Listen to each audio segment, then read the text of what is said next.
Hello everyone, welcome to episode 36 of Reviews with Ranjani. The book that we're going to talk about today is Adam Grant's latest, Think Again, The Power of Knowing What You Don't Know. It's another brilliant book by Adam Grant, and in this he brings together research and anecdotes which help us learn, and more importantly, the need to stay curious. It pushes us to reconsider, reevaluate, and reimagine our beliefs, thoughts, and identities, and even get to the core of why is it that we are the way we are, right?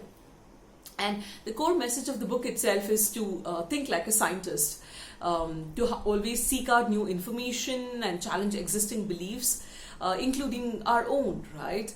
And how we can run experiments to test out our hypotheses. And be a lifelong learner. It's a book about how we can get better at embracing the unknown and learn to be joyful at being wrong. So it's a very engaging book. I heard it on Audible. It's narrated by him, quite engaging, as I mentioned, right? So it has a bunch of things he talks about. Today in part one, I want to talk about a topic which I found the most fascinating of the lot. Let's see, pursuing happiness versus purpose. Should you be pursuing happiness as a goal or purpose as a goal in life, right?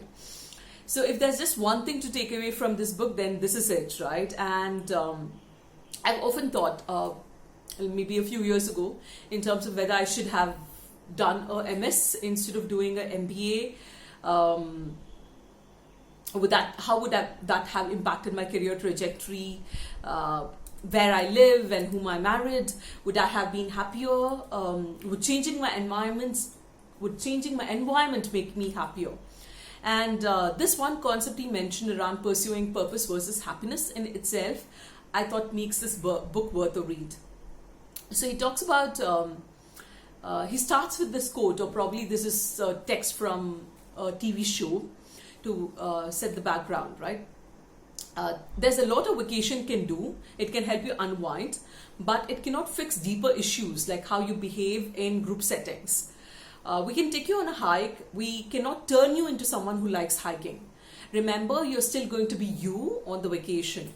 If you're sad where you are, when you get on a plane to Italy, then you will be in Italy and you'll be the same sad you from before, just that you'll be in a new place. So similarly, he says, when we pursue happiness, we often start by changing our surroundings. We think, oh, let's probably go to a new country or a new job, or have a different workplace, right? Just changing the environment we think makes us happy. And we expect to find bliss in doing this, right? But he says that any joy that brings in is typically temporary.